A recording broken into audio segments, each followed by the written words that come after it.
URC round number 5. Only 6 games on this weekend because the South African teams were not in action. The way the competition is divided up means some weeks we'll have all South African teams, some weeks we'll have none, and most weeks I think we got a bit of a mix. But anyway, we'll go through the games, some of the stats, the standings, and you guys can let me know your thoughts on how things went. Now with the internationals on, the All Blacks in the States and the Aussies and the Japanese, I only watched 2 of the games. I watched the 2 Friday games. The other 4, I've only seen the highlights, but there was some certainly kind of, I want to say interesting. You basically say now there was one, right? Only one undefeated team, and there's still one winless team. But yeah, we'll go through them and you guys let me know. The first one is that undefeated team. It's Leinster. They go away from home with a 31 points to 15 bonus point win away to Glasgow, which is no easy task, but they got it done. Especially the second half seemed relatively comfortable, able to contain the Glasgow guys pretty well. The first half was a bit more of a kind of arm wrestle, ding-dong battle. It was Leinster who got the score opened with a penalty, and then a bit of Kelleher magic, man. That guy, like some hookers, like Dane Coles is the main guy we get in New Zealand who just loves a run. Kelleher must have played in the back line at some point in his junior career, but yeah, hell of a try from him. So 10 points to nil. The crowd's going a bit quiet, but yeah, their team did get them kind of back into it. They didn't get their line-out operating, their line-out kind of set plays operating early. They had to opt for the 3 Glasgow, so 10 points to 3, and then there was like a 10 or 15 minute kind of deadlock, but eventually Keenan broke that one, and he's been looking in pretty solid form as well. But good hands, man. The Leinster ruck speed is just phenomenal. The way they can recycle the ball. Your defence doesn't even get a chance to set because by the time you've kind of turned, they're already up and running at you. So it's pretty brutal stuff. There was an aerial collision between both the 15s, which Keenan got penalised for. And that led to kind of a sustained period of pressure for Glasgow, which they did capitalise on because Conan got yellow carded. And immediately after the yellow card, Glasgow were able to go for their try through Dempsey, who had a pretty good game. So half-time at 17 points to 10. And if you're Glasgow at that point, you're thinking, yellow card's hardly got any time expired, and we've got an extra man for the next just less than 10 minutes, so it's a good chance to kind of put the squeeze on, but it never really comes. They don't score any more points during the yellow card, so Leinster are kind of able to control that period pretty well. And once they get back to 15 on 15, Leinster go in, man. Adam Byrne goes in on 52. That one was, it was pretty brutal. They had advantage. The forwards were trucking it up. Eventually they spun it wide, so they got it to him, and he's, skillful player. Doesn't take much of a chance for him to go over. So yeah, good try. And I just wrote a note, man. There's like nothing happening for Glasgow in the second half. It's just turnovers, and there's a bit of handbags when Gibson Park put a face in the hand of one of the Glasgow players. It was Horn, I think. But by that point they'd already got like a bonus point try. Like from close range, Sheehan's one. He loves to try, doesn't he, as well? But, I mean, they did get a consolation try at the death because Gibson Park got yellow carded for that hand. So Glasgow, again, immediately after the yellow card, that seemed to be the only time they were able to get any points, was immediately after the yellow card, like at least tries. So consolation try at the death, 31-15. So pretty comfortable, man. Bonus point win. Good crowd, vocal for large periods, but when Leinster were on top, they kind of, quietened the home crowd down, which is what you want if you're the visiting team. Like, run meters finished 344 to 412. And I was a little bit surprised when I looked at that. But when you look at it by the number of carries you had to make to get that many runs, like Leinster's carrying rate's 3.5 metres per carry, which is pretty solid without being spectacular. But Glasgow were doing a tough, man. 2.4 metres a carry is like, you're running into a brick wall, basically, because you're not really going very far forward. Leinster's tackling rate's at 90%. Glasgow's at 89%, to be fair. Dempsey, 60 run meters, 5 defenders beaten. He seems to be doing all right, doesn't he? Good signing. Kelleher, 59 run meters, 3 defenders beaten. Entertaining guy, like I mentioned. Darge, 17 out of 17. Doris, 15 out of 15. So the Lucy's doing all right with the defense. Turnovers conceded, though, 16 to 10. So it's really, man, a story of Glasgow just not really being able to break Leinster down, which is like not a surprise. Like Leinster do that to lots of teams. So yeah, Glasgow 3-2. They're in 6th. Leinster out in front, 5 from 5. No matches dropped. The second one was Scarlets and Benetton, which was a pretty entertaining match. Because I watched the first one delayed without knowing the result, but I watched the second one live, pretty much. Maybe I was half an hour delayed, but more or less live. Yeah, no points early, but Scarlets with a heap of pressure early, and there was a couple of lead changes in this one, which is always pleasant to see. Maybe not if you're a home fan. But there's still some skill, man. Rob Evans at one point does a diving tap pass back to one of his guys. Like, if you're a prop and you're doing that, that's some next level noteworthy skills from the Scarlets guys. And it's maybe fitting that he gets their first try on 17 minutes. He kind of powered through about 2 defenders from 1 metre out, so he can do the skillful stuff and he can do the prop stuff as well. The next try for Scarlets was really different. That was Blacker, who had a pretty decent effort as well. Offloads galore from Scarlets, so it was kind of beautiful stuff. But there was, I guess it was about after that, because that's 19 minutes. It's from about 20 minutes onwards, Benetton really wake up, and they prove to be a bit of a handful for Scarlets, man, because they love a quick line out. They don't care if they're in their half. They don't care if they're in the opposition half. They love a quick line out. They want to keep the game moving. Their extended period of pressure ended with the Duvenaka try. On 29 minutes, they had to check the pass. They said it was not clearly forwards out of the hands. My first gut instinct was it looks forward, but the more they showed it, and when you're looking at the actual hands and the fact that Duvenaka, I think, catches it behind himself, because like his body's in front of the ball, it seems like he's forward, but the ball's behind him, so that should mean not forward, right? Like if a guy's out reaching to catch the ball, that's usually when it's more forward. That's kind of like, I feel like my brain was being tricked by the fact that his body was so far ahead, not so much the ball. But anyway, TMO was busy as in this game. I mean, I don't know how many calls went to the TMO, but it was virtually every try. It was, a long watch in terms of just the TMO stuff. And each call took forever, which is kind of frustrating, but there you go. Sometimes that just happens. Benetton more momentum after the restart. And, it's a proper momentum shift, but it's still 14-7 at half-time. The momentum, though, continues in the second half. Gallo, who I've only really recently come to know from his time in Argentina, where he scored 2 against the All Blacks. He scores 2 in this game as well. Like a proper forward-style try, and he's got some wheels to get the second one. So he gets 2 tries, which is, again, phenomenal stuff. The long TMO stuff continues. Scarlets had one that was chalked off through Steph Evans, I think, but then they got a maul try immediately after. So there was nothing doing there. But Blacker's second one is the one. Of course, they had to go to the TMO, but that was the one that kind of sealed the deal. I thought, 34-21 with 10 to go should be enough, but Minicello did get an intercept on 73 to still make it a tight one at the death. For some reason at the end, Benetton kicked the bloody ball. They were attacking, Scarlets were defending, and they kicked it. And of course, they didn't get the ball back, and Scarlets promptly just kicked the ball out. So it was a bizarre end to what was a pretty entertaining game.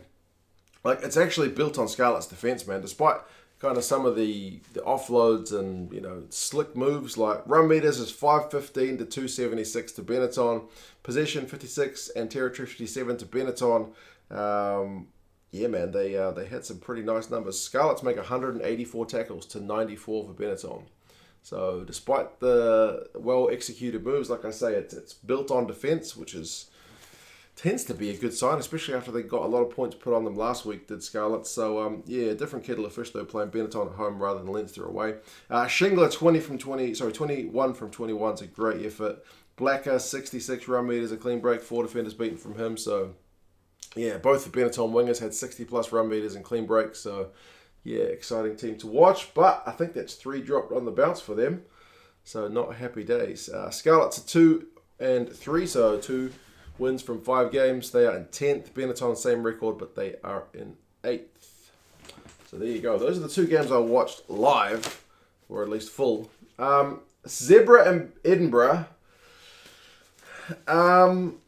Edinburgh may be a touch fortunate to get the bonus point try. They left it late. They left it about as late as you would want to leave it, but they still got it done.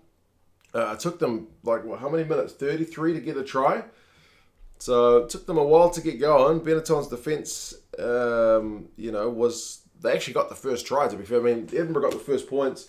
Bruno got their first try. That was after a 50-22, which was pretty well worked. Like, it looked like they were going to maul it, but then they spun it wide and got a nice try. So Zebre were in the lead, but they had a yellow card under a heap of... Blaine's try was before half-time, and then the second half they get a yellow card, so they go under kind of heap of pressure.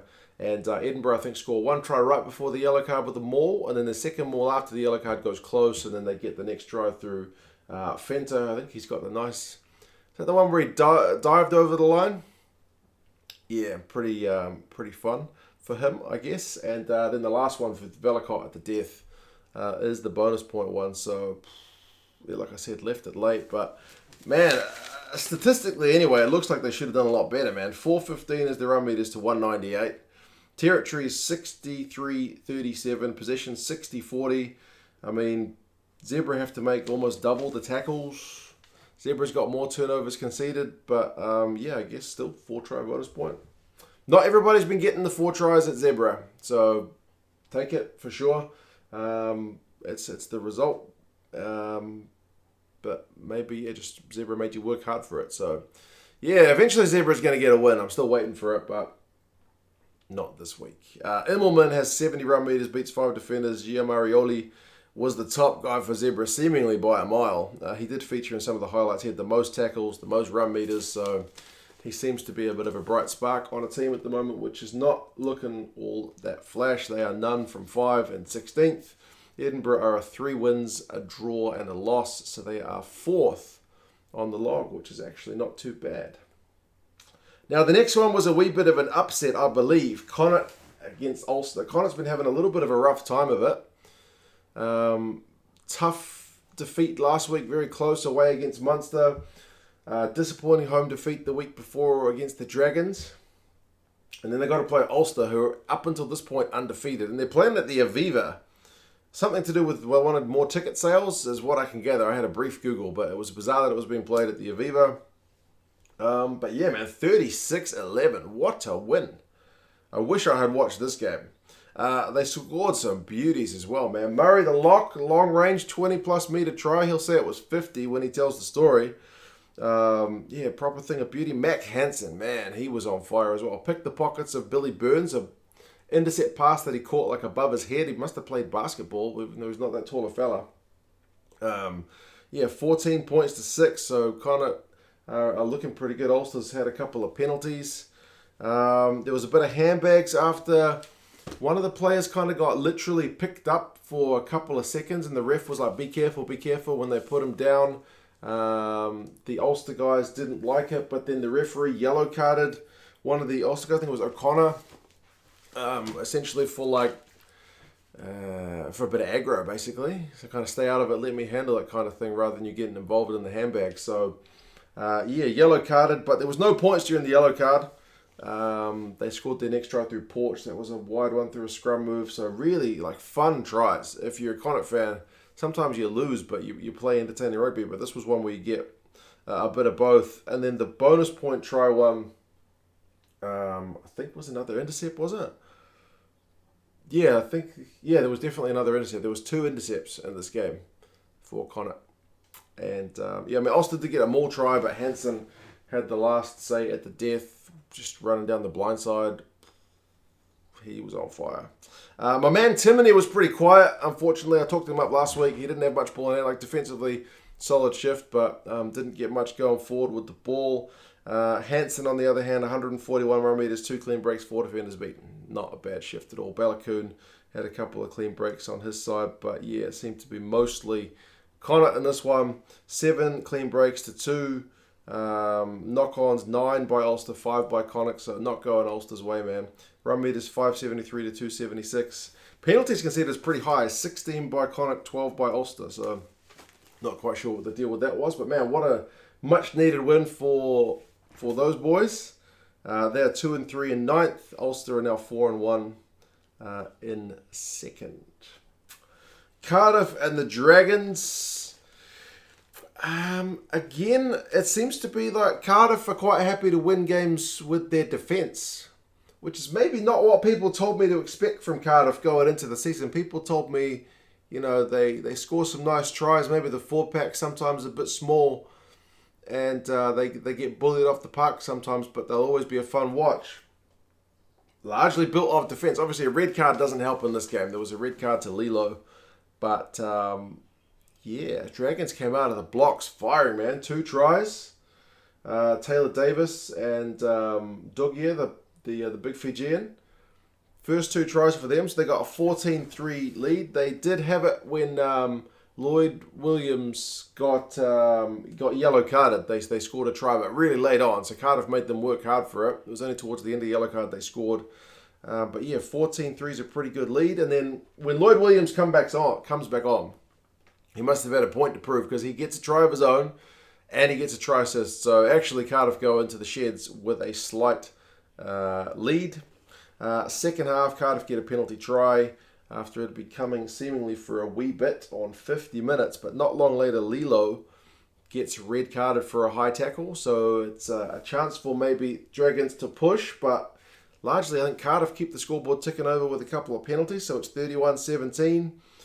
Dragons do get the try on 60, and then they can't get one to kind of make it a game until like it's too late. They get one try right at the death to at least get them the 4-try bonus point and the losing bonus point. But yeah, if they got it 5 minutes earlier, it would have been all game on. So yeah, 31-29. It's a pretty bloody close game. Dragons, man, you must be gutted. Run meters 475 to 304. That's in Dragons' favour. Clean breaks is 3 apiece. Interestingly, tackling percentage 195 tackles by Cardiff to 115 for Dragons. So almost not quite double, but defensive shift, especially with the man down. Both sides in the 90s with their tackles. Penalty count again is massive, 14 to 17 with Dragons conceding 3 more. So whistle blowing a fair few times in that one. But yeah, Turnbull 23 out of 23 tackles. Dixon 91 run meters. Good win for Cardiff. 3-2 they are in 7th. Dragons are 1-4 in 11th. But I feel like they've had a couple of really kind of close, disappointing losses now. Dragons were a whisker away from better results, but maybe that's a learning experience for them. And the last one, Ospreys and Munster. I kind of wish I'd watched the game to actually get a better feeling for what on earth happened here, because I virtually have no idea. You guys are going to have to let me know. If you watch the highlights on the URC's website, you don't see anything but guys lining up shots at goal for about the first 45 minutes. And no context. They don't say why the penalties are being given. It's just largely Myler lining up shots at goal. Yeah, I don't really know what's going on. It seems to be 12-3 by 45 minutes. So, yeah, Myler is keeping the scoreboard well ticking over for the Ospreys, which is what they've been doing all season, to be honest. They've been pretty high in my power rankings because they've been getting the results. But they haven't been always playing pretty, but it doesn't matter. Every point counts as much as the others. So, I mean, Munster did get that long-range maul try where virtually the whole team was in there, and Casey, of all people, is the guy who ends up with it. They said only Andrew Conway was outside of that maul, so a 14-man maul. It took some going, but it got there. But Ospreys, more penalties, made it 15-10, then 18-10. So 18-10, you're beyond one score, and yeah, proved too much. Munster did take a long-range shot at the death to try and get within 7, but it missed. So no losing bonus point for them. Yeah, run meters 226 to 262 is by far the lowest run meters made of any of the games this weekend. The next lowest, because there's a total of 488, the next lowest is the Zebre and Edinburgh match, which had 613. So this one's 488. So it's seemingly maybe not the easiest game on the eye, but I would still prefer to understand what actually happened a wee bit more. Possession 55 for Ospreys and 54 territory, so they seem to control the game decently enough from what I can gather. Munster 10 knock-ons to 2, Sounds like a frustrating watch if you're a Munster fan. Penalties conceded 14-10. That's Munster with the 4 more. Jack Morgan has the most run meters, I think, for Ospreys with 35. So not a heck of a lot, but he gets a nice clean break, which was in the highlights. Peter O'Mahony makes 10 from 11 tackles. There you go. Munster are 4-1. They're in 3rd. Ospreys are also 4-1. They are in 5th. So, yeah, first up losses for Munster and Ulster this week. Zebre is still not off the board. But, yeah, the competition takes a bit of a break now as we head into the November international matches. So, end of the month, next month, is when the competition gets back underway. And we will see some teams going down to South Africa, which could be pretty interesting viewing. But anyway, you guys let me know your thoughts. Do let me know what happened in Munster Ospreys, because as I said, the highlights were rather lacking. If I wanted to see just guys straight up kicking goals.